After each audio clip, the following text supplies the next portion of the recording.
ख्रिस्त में प्यारे भाइयों और बहनों, दुनिया में जो भी लोग आते हैं उनकी बस एक ही चिंता रहती है कि उन्हें भोजन कहाँ से मिलेगा। हर व्यक्ति चाहता है कि उसे जीवित रहना है। बिना भोजन के व्यक्ति को चैन नहीं है। हम कार्य करते हैं ताकि हमें अन्न की प्राप्ति हो और हम भोजन करके शारीरिक रूप से मजबूत रहें और फिर अन्य कार्य करें। हम शारीरिक आहार की प्राप्ति के लिए क्या नहीं करते और कहाँ नहीं जाते। जो संभव हो वो कर लेते हैं।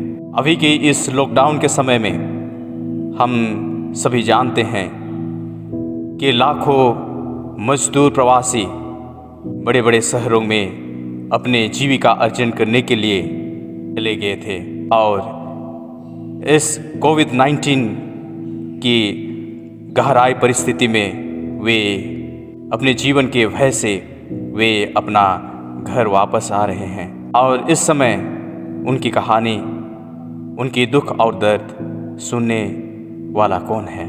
मैं उन्हीं के दर्द भरी शब्दों में स्वर देना चाहता हूँ।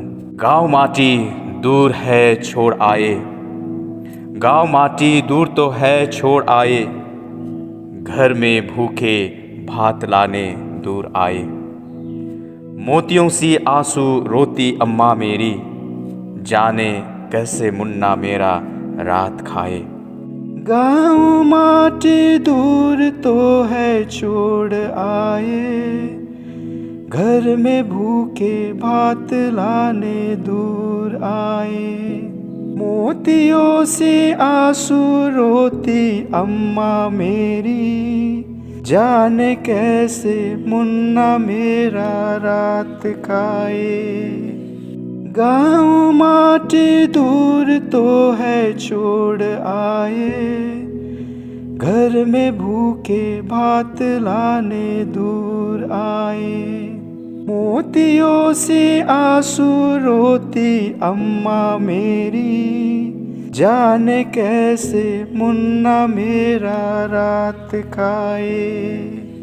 हाँ प्यारे भाइयों और बहनों, आज हम कलीसिया के साथ यीशु ख्रिस्त के पवित्र देह और रक्त का त्यौहार मना रहे हैं, जिसे हम ख्रिस्त याग या मिस्सा बलिदान का पर्व भी कह सकते हैं। आज का दिन हमें शारीरिक और आध्यात्मिक भोजन की ओर अवगत कराता है। प्रभु हमें सदा जीवन की गहराई की ओर चलना सिखाते हैं। वे हमसे कहते हैं कि जो व्यक्ति स्वर्ग से उतरी हुई रोटी खाएगा वही सदा जीवित रहेगा। हमें अपने शारीरिक भूख की तो चिंता करनी ही है, पर अगर हम सिर्फ अपने शरीर के चिंता ही में डूबे रहें और आध्यात्मिक भूख पर ध्यान ना दें तो हमारे जीवन और पशुओं के जीवन में कोई अंतर नहीं रह जाएगा। हम बहुत बार दुनियाई भूख मिटाने की चिंता में उस भोजन के बारे भूल जाते हैं जिसके लिए कार्य करने से मनुष्य अनंत काल तक जीवित रहता है।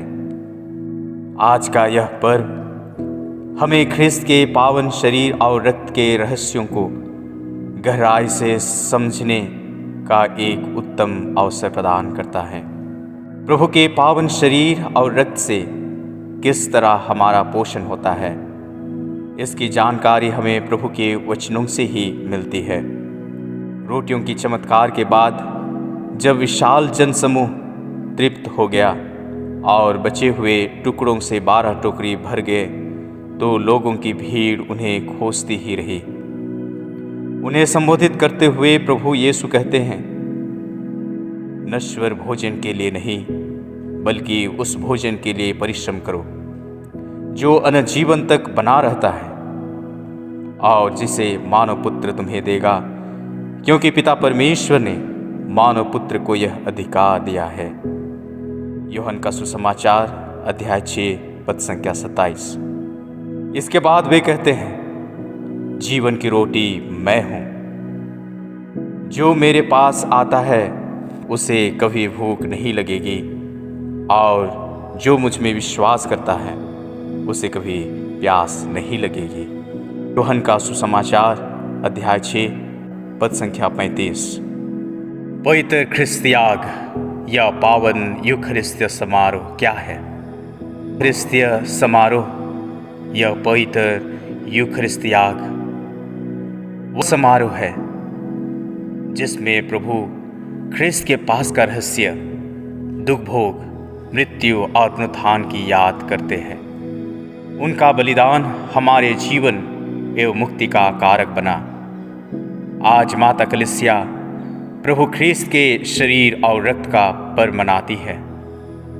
पुराने व्यवस्थान में हम पढ़ते हैं कि जब इस्राएली जनता मिस्र देश में गुलामी की जिंदगी जी रही थी, तब ईश्वर ने मूसा के माध्यम से उन्हें यह आदेश दिया था कि प्रत्येक इस्राएली के घर में मेमना का वध कर उसका रक्त द्वार के चौखट पर लगाया जाए और उसका मांस खाया जाए।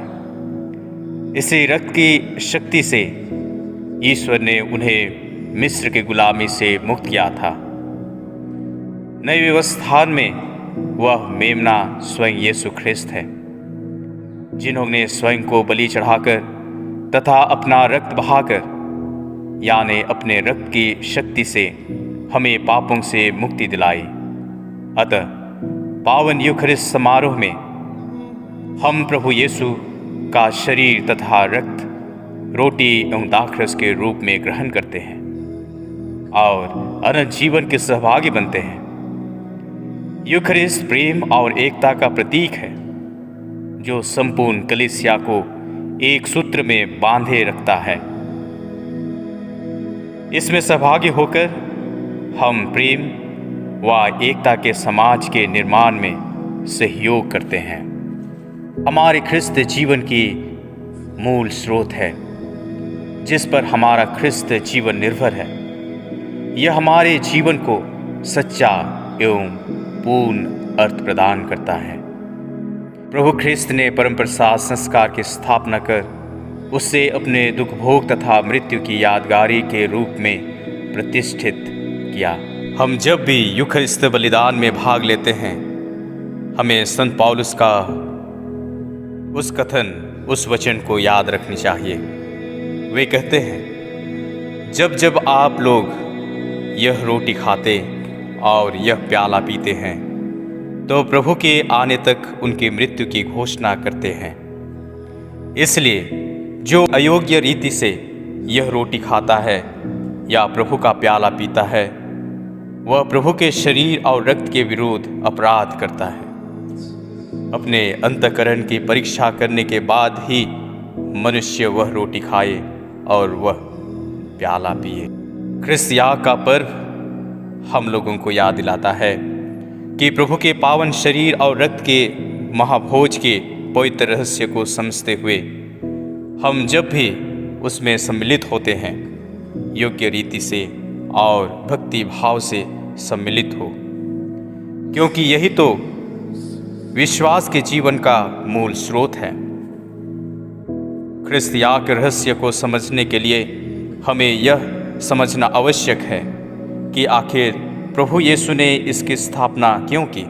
संत यूहन्ना के सुसमाचार अध्याय 6 में यह स्पष्ट होता है कि अपने स्वर्गारोहण के पहले प्रभु यीशु ने अपने शिष्यों को आश्वासन दिया था कि वे संसार के अंत तक उनके साथ रहेंगे। पवित्र ख्रिस्त याग प्रभु यीशु की उसी उपस्थिति का एक स्पष्ट चिन्ह और प्रभावकारी साधन है जिसके द्वारा वे हमें अपने पास लाते हैं और हम उनके पास जाते हैं। वे कहते हैं, जो मेरा मांस खाता और मेरा रक्त पीता है वह मुझ में निवास करता है और मैं उसमें। संत पौलुस के ये कथन हमें यह विश्वास दिलाते हैं कि प्रभु यीशु के पावन शरीर और रक्त के भोज में सम्मिलित होने से न सिर्फ हमें अपने मुक्तिदाता के साथ संयुक्त होने का अवसर मिलता है, लेकिन साथ में प्रभु भोज हम सबों को प्रेम के एक सूत्र में बांधता है। ख्रिस्त याग के द्वारा प्रभु हमें वह प्रत्यक्ष साधन प्रदान करते हैं जिसके द्वारा उनके जीवन का संचार हम में होता है, ताकि हम में जीवन की परिपूर्णता न सिर्फ इस पृथ्वी पर प्राप्त हो, लेकिन इस पार्थिव जीवन के बाद हमें अनंत जीवन प्राप्त हो। आज के सुसमाचार पाठ में प्रभु यीशु कहते हैं, यदि तुम मानव पुत्र का मांस नहीं खाओगे और उसका रक्त नहीं पियोगे तो तुम्हें जीवन प्राप्त नहीं होगा। जो मेरा मांस खाता और मेरा रक्त पीता है उसे अनंत जीवन प्राप्त है, और मैं उसे अंतिम दिन पुनर्जीवित कर दूंगा, क्योंकि मेरा मांस सच्चा भोजन और मेरा रक्त सच्चा पेय है। यूहन्ना का सुसमाचार अध्याय 6 पद संख्याएं 53 से 55 में कहते हैं। प्रभु के इन कथनों को ध्यान में रखते हुए हमें जब जब पवित्र ख्रिस्त याग में सम्मिलित होने का मौका मिलता है, योग्य रीति से भाग लेने का प्रयास करें। हम आज के दूसरे पाठ के शब्दों पर ध्यान दें, जो कुरिन्थियों के नाम संत पौलुस के पहले पत्र से लिया गया है। इसमें संत पौलुस कहते हैं, क्या आशीष का प्याला जिस पर हम आशीष की प्रार्थना पढ़ते हैं हमें मसीह के रक्त का सहभागी नहीं बनाता? क्या वह रोटी जिसे हम तोड़ते हैं हमें मसीह के शरीर का सहभागी नहीं बनाती? रोटी तो एक ही है, इसलिए अनेक होते हुए भी हम एक हैं, क्योंकि हम सब एक ही रोटी के सहभागी हैं। कुरिन्थियों के नाम संत पौलुस का पहला पत्र अध्याय 10 पद संख्या 16 से 17। ख्रिस्त याग का यह पावन रहस्य हमें प्रभु के प्रेम में और एक दूसरे के प्रेम में बढ़ने और फलने फूलने की कृपा प्रदान करे। आज के इस पुण्यतिथि, इस पर्व के अवसर पर हम सभी परिवार के लिए, पल्ली के परिवार के लिए और दुनिया के सभी परिवारों के लिए प्रार्थना करते हैं कि जिस शरीर और रक्त को प्रभु यीशु देना चाहते हैं उसे हम सुयोग्य रीति से ग्रहण कर पाए, जिससे कि हम यीशु ख्रिस्त में और ख्रिस्त हमारे जीवन में रह पाएं।